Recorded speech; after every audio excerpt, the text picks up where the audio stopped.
For April, the passages are going to come from The Wise Heart by Jack Kornfield. So this is what I have for you today. So he says in, like I said, his book, The Wise Heart, I believe this is from chapter 10. When we first pay attention, we discover that unhealthy thoughts are sticky, hard to step out of, like treacle or molasses here in the States. As Ajahn Buddhadasa observed, most of the time we are lost in thought. Fortunately, with training, we can become mindful of the patterns of thought that condition our perception. We can cut through the sticky patterns of fear or competition, jealousy, judgment, or ambition. To start, it helps to acknowledge the most repetitive thoughts, the top 10 tunes, by naming them. They might be repeated thoughts about money or conflict or anxious planning. The judging mind is another common tune, representing all the critical, disappointed voices from our childhood. If we fight it, I shouldn't be judging, I'm too harsh, we only add more judging.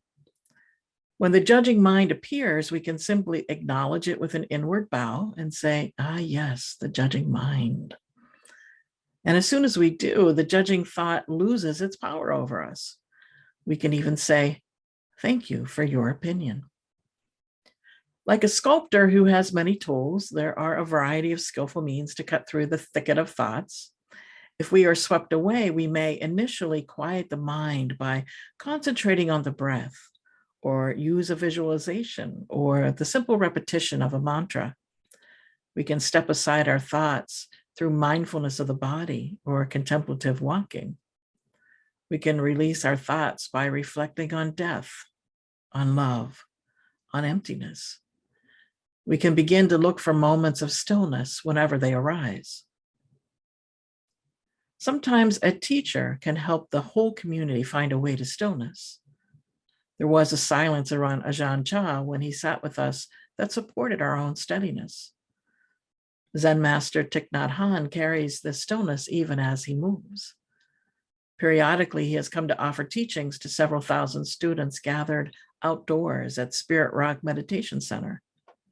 Each time, as he walked up the road to begin teaching, the slow, beautifully careful placement of his steps on the earth was visible to all. A stillness fell over the crowd. The power of Thich Nhat Hanh's mindfulness brought everyone into the present. His presence inspired a profound attention. This kind of attention is possible for us all. We do not have to sit with Thich Nhat Hanh or walk at the edge of the Grand Canyon. There is a vast silence around us always.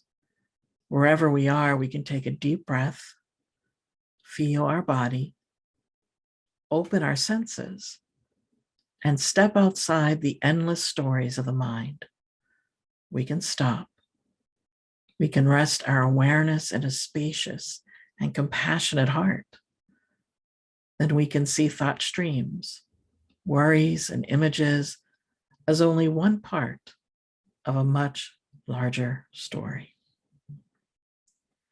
So that's our inspirational reading for today from Jack Kornfield's The Wise Heart.